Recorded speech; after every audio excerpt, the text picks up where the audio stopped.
Hi, everybody. Glad you could join us today. We wanted to take this opportunity to answer some of your questions about color. And we sent out a survey recently asking you what you thought about color. If you were interested, what are the kind of things you'd like to know before you step into that new world, if you haven't already.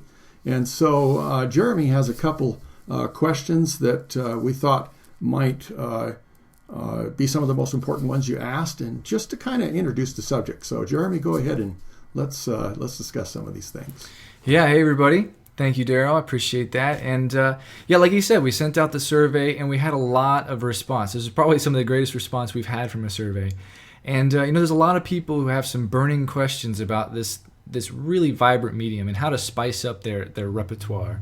So, like I said, we had a lot of good questions, but there was one that we wanted to address first because it was so prevalent. So many people were asking the same type of question. And that was, how do you take two different colors and blend them seamlessly together to create new combinations and shades? So, Darrel, I know I've heard you talk about saving a lot of money over the years by being able to create your own custom color combinations as opposed to buying every color under the sun. So I'm wondering if we can take a few minutes to talk about your method for creating these custom colors and just drawing with colored pencils in general. So how do you blend these to make realistic works of art? Well, it's interesting. I don't want to give the idea that suddenly I'm abandoning something that I just absolutely love, and that is graphite. There's so much that can be accomplished in the black and white world, and all the grayscale in between. And you can almost suggest color, but it is fun to be able to actually create something with those vibrant colors, maybe soft pastel colors, whatever it is, to communicate something just a little different in a different way. It's surprising, though, how much, if you've been following the 5-pencil method, how much you can benefit from the core concepts, some of the basic principles and exercises even, because it just helps you be able to get even that much more out of working, like, say, in colored pencils. I know a lot of people have mentioned that even their painting has improved by learning these concepts and principles, and I know that's the case. It is certainly something I've incorporated into everything from painting to doing pencils, colored pencil work. But the core thing, let me just show you a couple things. If you don't know, I think a lot of you following are familiar with my method. But this tapered stroke is so, it has such an advantage. I'll get it a little bit bigger. I think we have enough resolution to do that. You'll notice that it's thin on both ends, has a curve, and yet this is a very, very controlled, precise stroke. Looks like it's free and everything, but it's a whole lot better than taking a pencil and trying to slow it down and now try to draw something like this. You see the waves in it.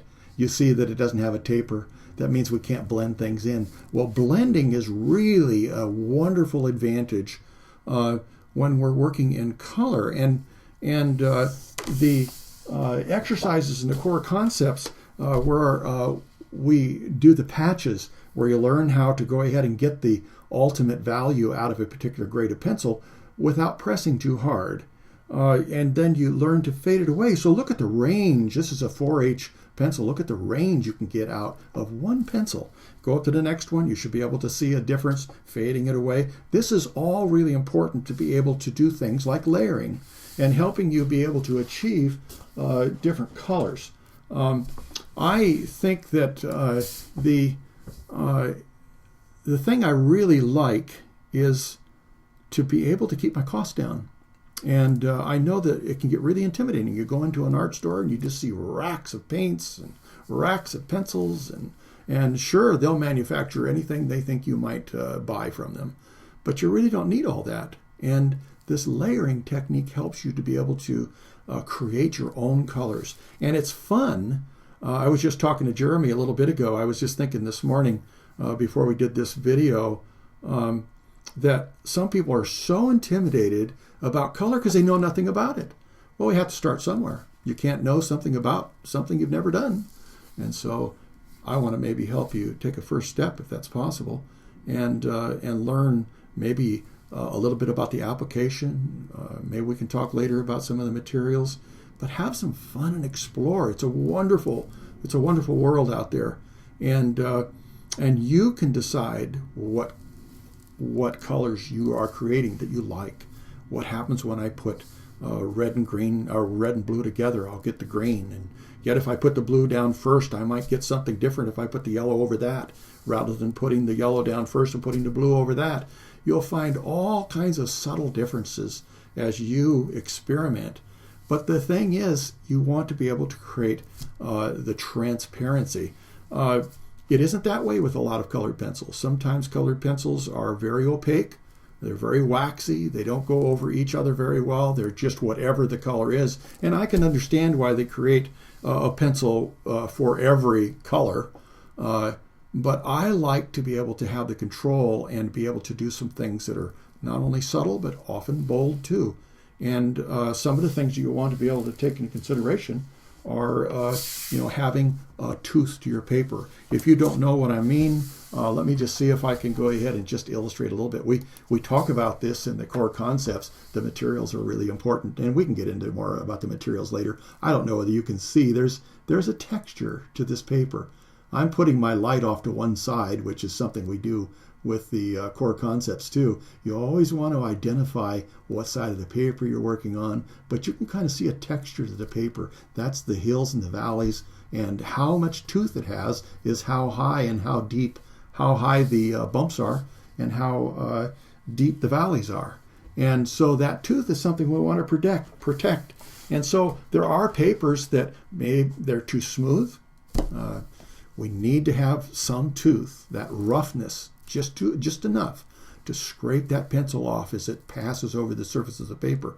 And if we have something too smooth, then we're not going to be able to get the intensity of color. And we won't be able to have the control to just put on however much we want instead of having to just bear down and try and get it to stick to the surface. If you have something that's too heavy, like watercolor paper, I know there's some interesting effects that can be done on all kinds of paper, but that has probably too much texture. It's too bumpy. And so you're not going to be able to get areas where you can have that smoothness if you want it. And so one of the things that I really like as a preliminary, I know some people don't usually normally choose col-erase, but I like this because it's so versatile with many other things. Col-erase, this is just a 12 set box. I like to get the 24 set. They only make 24 colors. So right there, instead of 160, you've got 24. And they give you all the basic colors, and maybe like 3 blues and 3 greens and 2 or 3 yellows and things like that. Basic brown and whatever. But then I can figure out what I want to do in between. And they're so versatile. And they're preliminary pencils. I can draw and take it off. I can erase. And that's really exciting to me because I don't always make the right decisions to begin with. And I may think that I have something the way I want it, but as I get to working, I might want to correct something. Maybe I want to lighten up a color or a value. And I can easily do it with the col-erase. They're drier. They don't have as much wax in them. And so it gives me the chance to do the very thing I was just showing you with the patches. I have a chance to, with the col-erase, do the very same thing with the col-erase. And I can go ahead and have a range of value where it's getting lighter and lighter and lighter and just faded away. And this gives me a wonderful opportunity to be able to put another layer of a completely different color over the top. You'll find some that just don't work. You'll find some that just give you wonderful, exciting colors. Let me go ahead and get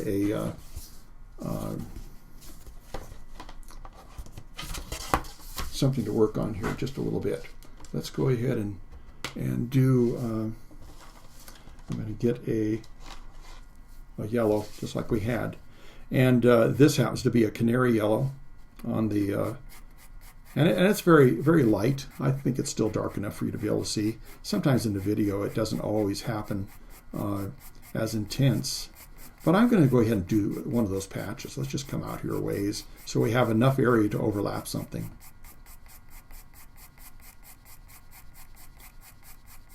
And we'll just fade it away. Oh, I like to do this because this way I can accomplish so many different things. If I don't have an abrupt stop anywhere along, I just have a nice gradation, and it goes from one value or intensity to another, and it gives me the chance to show contour and curve and variations again of different colors and values. But now, if I wanted to take my blue, let's just take a basic blue. Come here, blue. And let's just see what's going to happen if we go over this. I'm going to come over this way. With the patches, I always like to start with a clean edge. I like to be able to practice landing softly and taking off softly. And it helps me have that opportunity to blend into something else without having a harsh intersection or a patch that is just... Now, as I go over here, it's interesting to find out how much of a green I'm going to end up with. And blue and yellow make green. So I can make it very intense. I can come in here a lot harder or linger a little longer.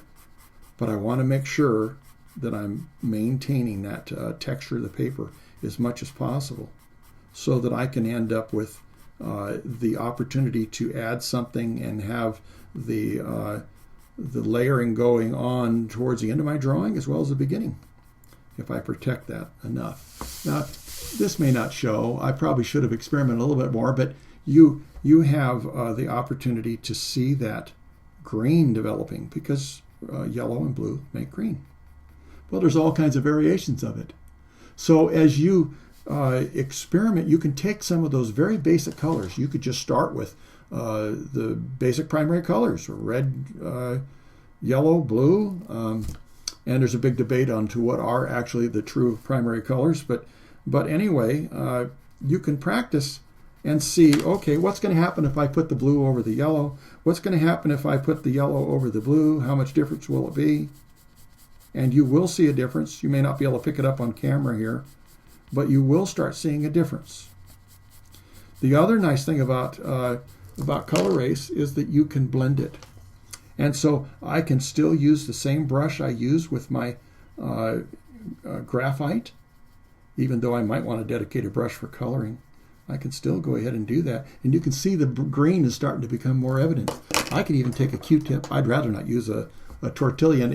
For some of you that watch me, I tend to avoid tortillons, paper stumps, because it has a tendency, again, to flatten out that texture of the paper, which is so important. But something like this is so soft that you can come in there and softly blend the colors together and not have to worry about it damaging the tooth. And it doesn't change the wonderful quality of pencil, the strokes, the whatever it is. It just doesn't change that much. But anyway, you can come in there with let's just say, what's going to happen if I put red in here? Let's go on the other side and just see what happens if we put the red across here. Put it across enough. I guess I better start up here. Start up here to where we can have more of a pure red. And then as it goes over the yellow, it's going to turn more orange because red and yellow make orange.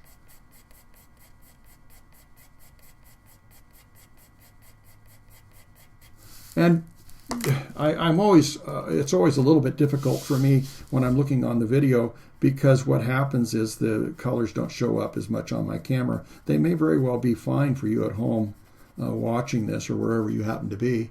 But here we're going to have that overlap and we're going to have an opportunity to see what kind of a color am I going to have. Now there's a lot of different variations you can have. Again, which one did I put down first? Which one did I put over the top? Can I see through them by doing these nice, wonderful, transparent layers? And if I have to, I can come in later and do something more intense. But this is something that is really compatible, too, with many other medias. I can do watercolor over here because it doesn't have wax in it. And it allows me to be able to the water can get down through it, the pigment of the colored pencil. And actually, this is water soluble to the point where I can almost use a wash over this with a brush and do a certain amount of watercolor pencil. Just not really great like a watercolor pencil, but still, it's water soluble. And so that really makes it nice. If it was wax, then the water would bead up on top of it, and it just wouldn't be quite as much fun. I was just, maybe later we can get into some of the materials and whatever, but it's so much fun being able to create something that you can experiment on. I was using this Canson illustration board. Has a little bit more durable tooth, and yet it's not overpowering. But you can take something from your kitchen. Better get out a little bit further. You can take something like this. This is lid I just have on one of my containers, and you can go ahead and draw around that.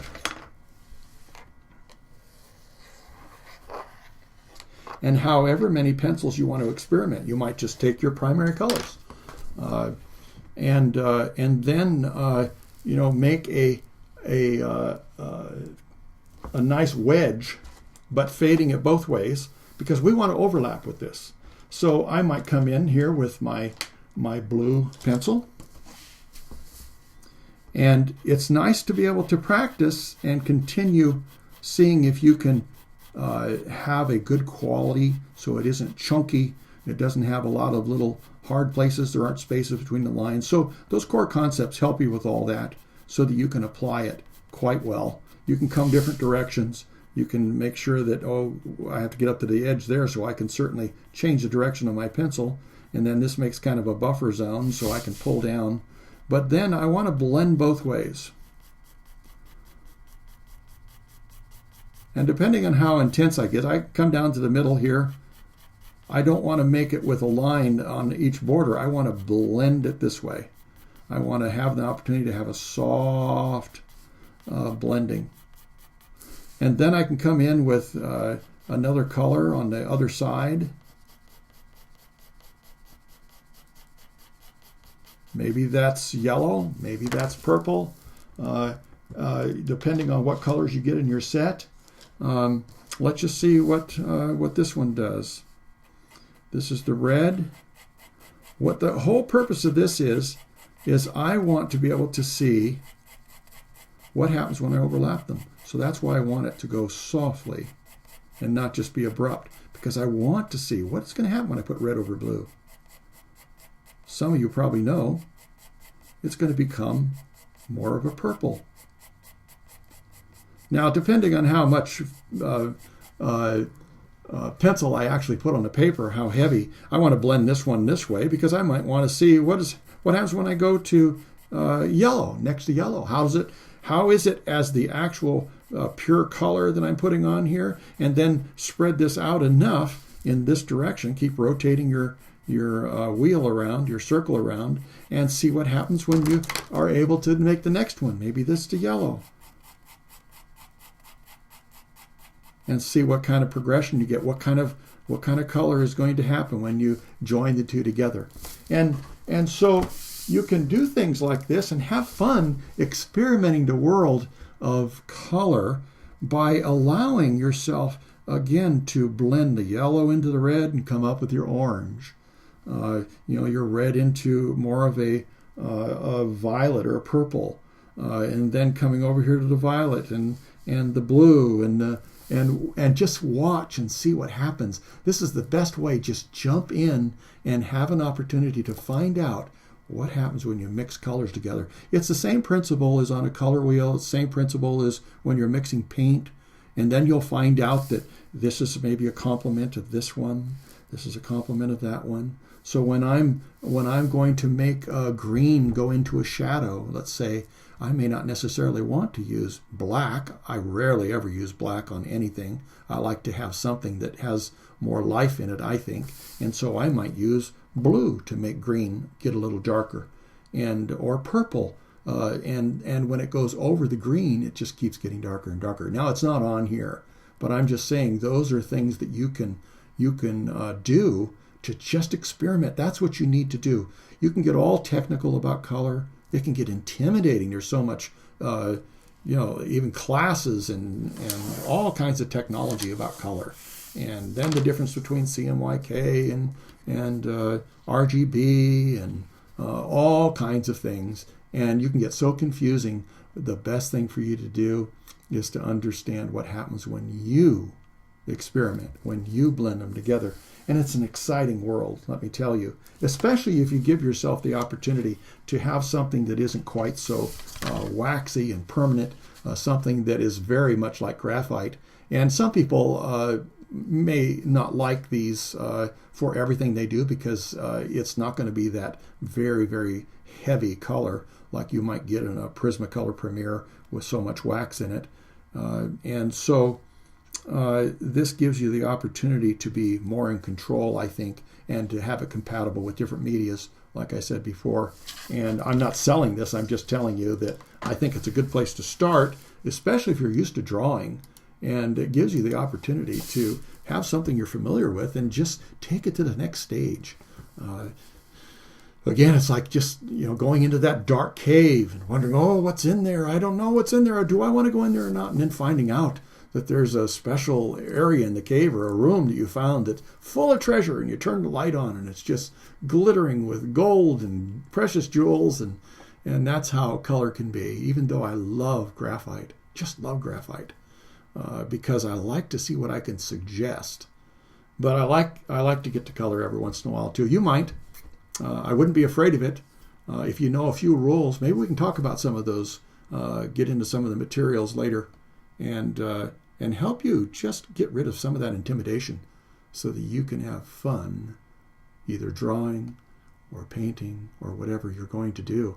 It should be something that just allows you to release something inside you and express yourself. And that's what I want to help people have that opportunity. Art is a wonderful world.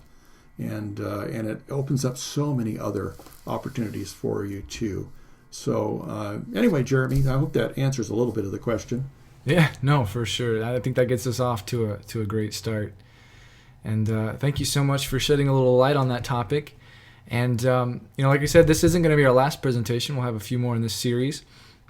And in our next video, Darrel's going to talk about some troubleshooting you can do when it comes to colored pencil drawing.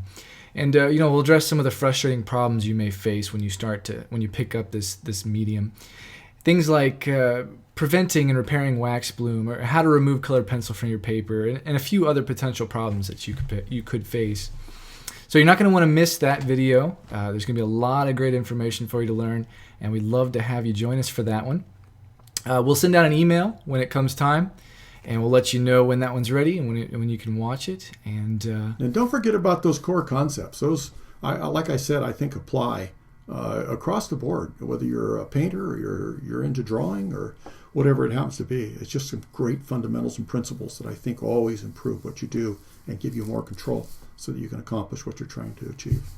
So true, so true. And yeah, actually, we'll go ahead and put a link down below this video to the Darrel's 5 free lessons. They cover kind of the core concepts, and they'll give you a good idea of what he's been talking about in this lesson and help you as we move forward.